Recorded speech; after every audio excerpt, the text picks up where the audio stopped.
About 3 steps before I got to him, he saw it, but it was too late. He started trying to move his chainsaw to redirect, but he couldn't. I drew my pistol out from behind my shield and emptied the entire mag into him and then slammed into him. He went flying and I crashed into the ground. That made the rest of the group think twice and they were stunned. Their big king psycho had fallen. I recognized him as he died on the ground, as the guy that had been eyeballing me at the storage facility. I slinked backwards with my shield in front of me should anyone try their luck with their extremely dangerous homesteading tools. Once I got 20 yards back, I stood up. We all just stood there staring at each other. I looked at the raiding party and saw a lot of mad psychotic faces. The first one took a step and silently dropped, clutching the side of his neck. The rest charged. I threw my shield down and opened fire with my AR. We each dropped one as they came in, with a fourth mysteriously dropping on their own. We fired as fast as we could, as all 30 of them tried to rush us, filling into the field. They were trying to envelop us.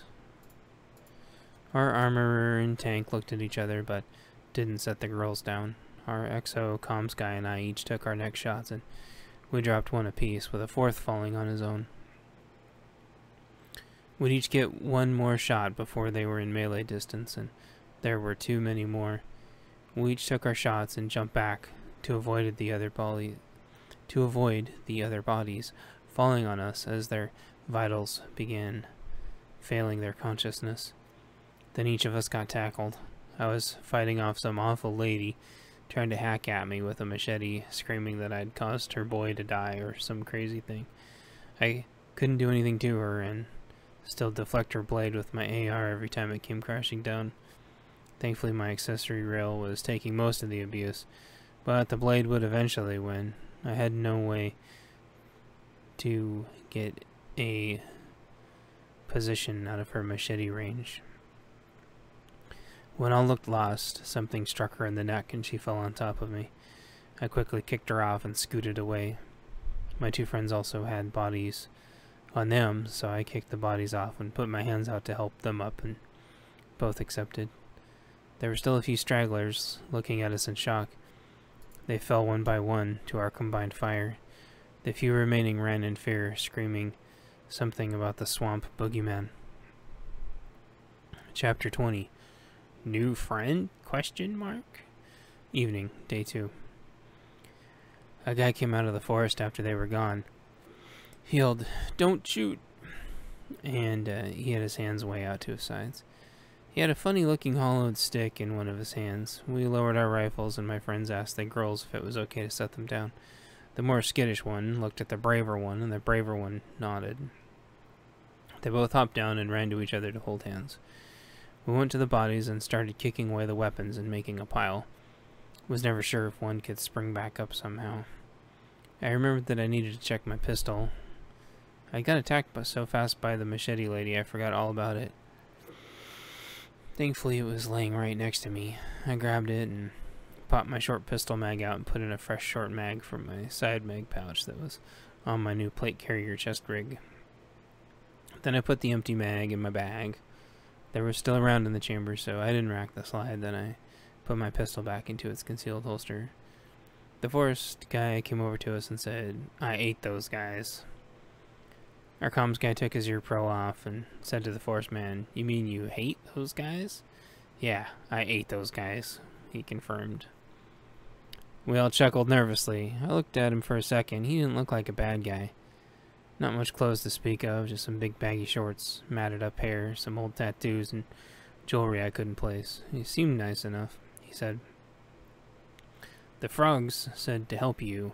Now the frogs say there needs to be a sacrifice. I require the bodies for the sacrifice. Then we can be like brothers." I knew most of our group was pretty solid on their religious beliefs and wouldn't like the sacrifice idea. I asked the nice man if we could have a second to discuss, as the ringing in my ears from gunfire slowly subsided. That also gave my hearing a chance to calm down after the gunfire and make sure that I actually heard what I thought I just heard. "Yeah, but hurry. Not much time," the strange man responded. I thanked him and we went to our huddle to discuss. The girls had taken their earplugs out and had sat down in the grass to play with them, squishing them all different ways. Guys, I know you're not going to like this, but I got a good feeling about this guy. They nervously laughed at me.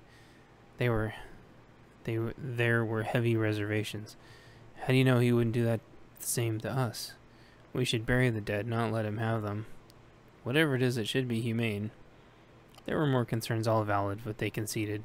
Not much time, the forest man repeated. I spoke for us. We accept your terms. You can have all of them, under one condition. Name it. No torture. Oh, don't worry, I don't torture. I wasn't sure if that was more reassuring or less so. He disappeared for a few minutes and came back with a donkey and a cart. One of my friends facepalmed and shook his head. The forest man told us to head east and find his house. Easy to find, he said. East, follow frogs. He loaded up all the bodies and carted them off, through the brush and back down the road towards the commune. It's getting dark, let's go, our XO said. I checked the time and shut my phone off. Then I went to look for the girls really quick, having forgotten all about them. One was playing with my shield, pretending to be a shield maiden. Her more timid friend was looking at her, clapping and smiling as she showed off. I waved at them and they noticed and followed, shield in tow, hand in hand.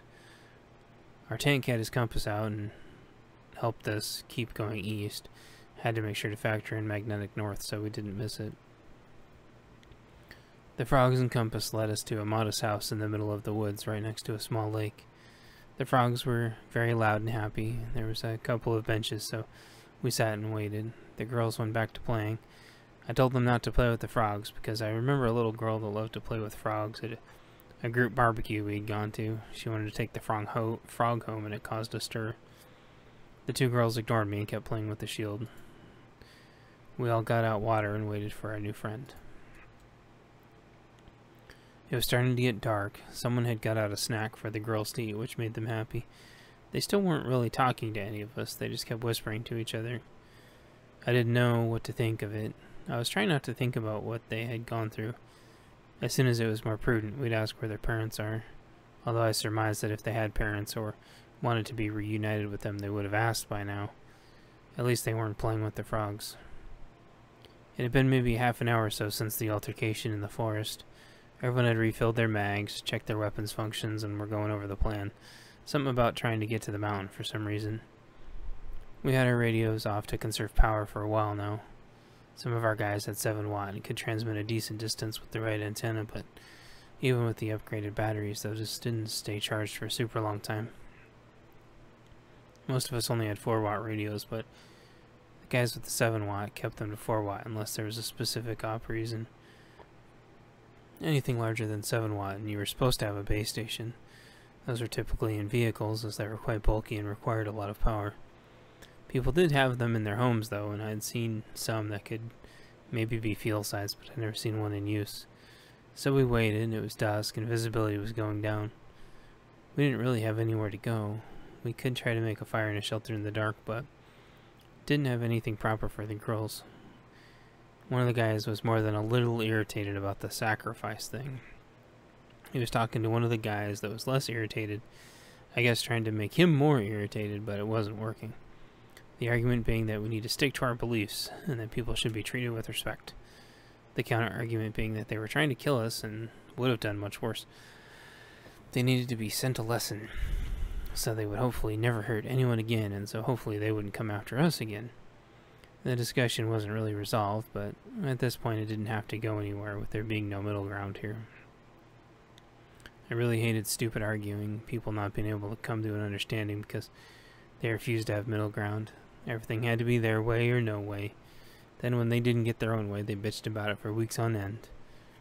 I was hoping this wouldn't be one of those cases. I didn't want there to be arguing around the girls. It wasn't getting too heated, and they were keeping their voices relatively down, so I didn't bug them. It was at least keeping them occupied. It wasn't too much longer before there was some crashing through the forest. We all focused on where the sound was coming from and had our ARs at the low ready in a heartbeat. Moments later, through the dark, there was our strange forest guy. We lowered our weapons. We could see him hauling his cart behind him, now with nobody in it. He dropped the cart. by a woodpile.